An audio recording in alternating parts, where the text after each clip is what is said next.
Welcome to Mix Presents Sound for Film and TV Awards season. I'm Lily Moayeri, and I'm here with acclaimed jazz musician and composer and six-time Grammy winner Terence Blanchard. Terence, welcome. Thank you. How you doing? Good. I'm very excited to be speaking to you. So you've scored many films and television series, as well as being Mhm. an accomplished musician. But among the many films you've scored and television series has been a few of Spike Lee's, including his most recent feature film, *Da 5 Bloods*, which is now streaming on Netflix. How early on did you come to this project? Spike normally brings me in very early. I mean, actually, I just found this out the other day. I didn't realize it because he just told me that whenever he sends the scripts out to the actors, he actually sends one out to me, and he'll have me familiarize myself with the story, and we'll have a conversation about it, and then he'll go off and he'll shoot. As a matter of fact, we were at the Oscars last year, and at the ceremony after the show was over, I'm congratulating him on winning his award, and he's telling me, man, he's on his way to Vietnam to shoot. And I'm like, dude, really? He was getting on a plane the very next day. And I'm like, man, why don't you just take a moment and just enjoy it? He's like, no, man, I got to get to work. And next thing I know, he was sending me footage, showing me what the film was like. Yeah. So you always have footage when you're working. So you're Mhm. working to picture. Yes, all the time. Okay. And you've worked with Spike Lee, of course, many times over a huge number of years. Do you have a Mhm. shorthand and an understanding with him at this point to understand, like you already know what it is he wants? What's your professional relationship like when it comes to music? Another day, it's almost like we have a no hand, you know, because I mean we've done it so much where I know what he wants, and I actually it's gotten to the point where when I know I'm working with Spike, there's a certain mindset that overcomes me that doesn't happen when I work with other people.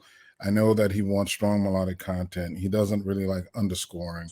He wants to have very sweeping, kind of almost operatic scores for his films. And even in the case of something like The Five Bloods, when you have action sequences, he doesn't want action music, you know.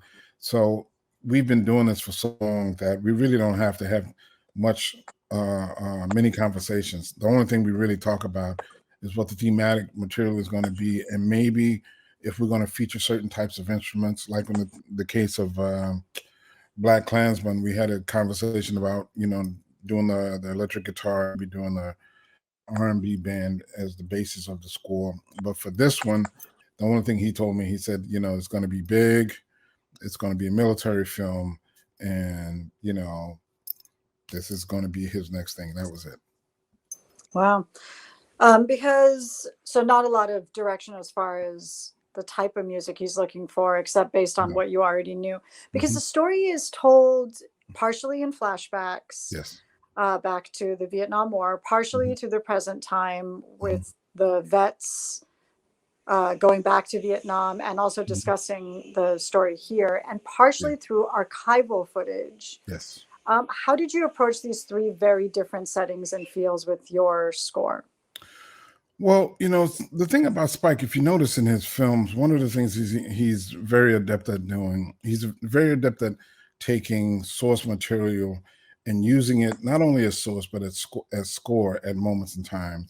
And a lot of times with the flashbacks, he'll use the source material as score. So sometimes I don't really have to delve into that, but there are moments and times with the soldiers where we're going back and we're experiencing Norm, the brother that they were going back and trying to find his remains. So what I try to do, there's subtle shifts in the score. For some of the flashbacks, I try to use a little. I try to use some dense harmony. The harmony is a little closer.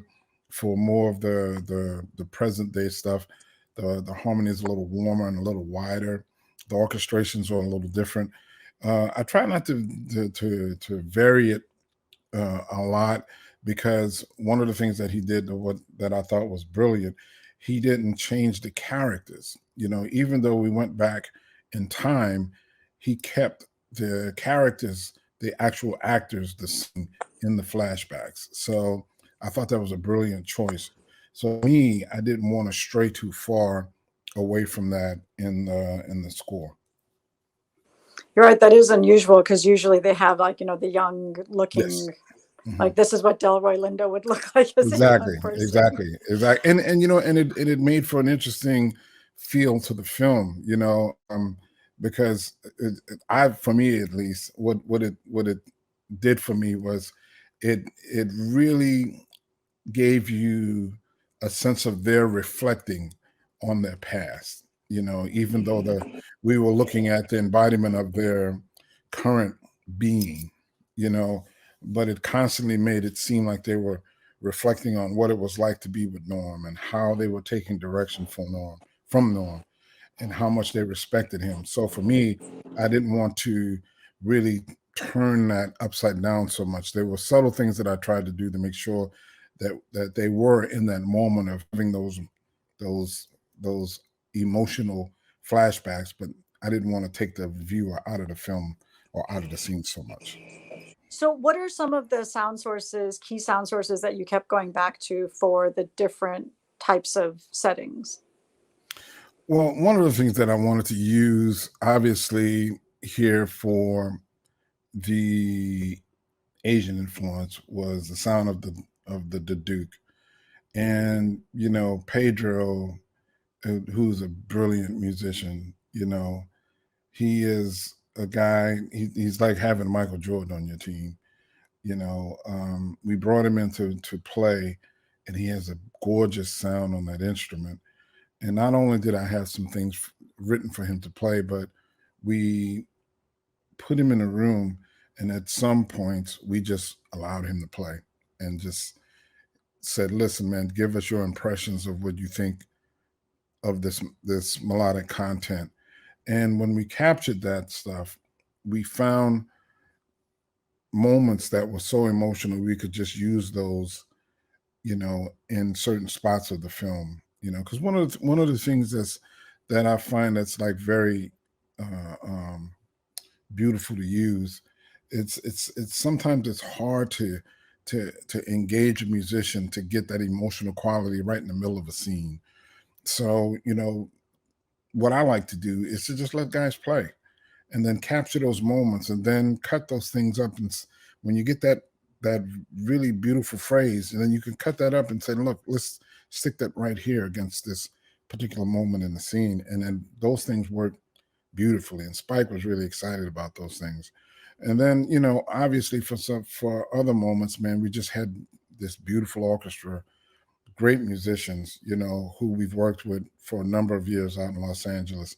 And actually, the beautiful thing about, Peter Rauder, who's the contractor, he always puts together a great group of musicians.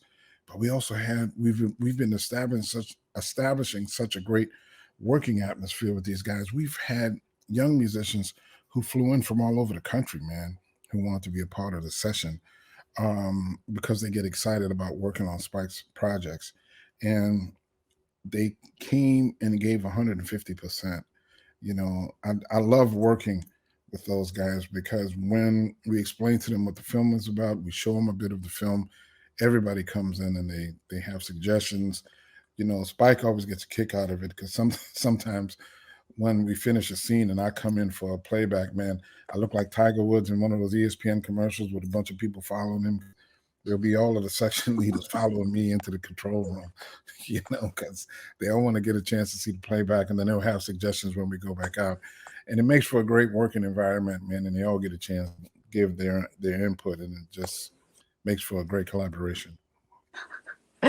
Thank you, Terence, for your insights on To Five Bloods.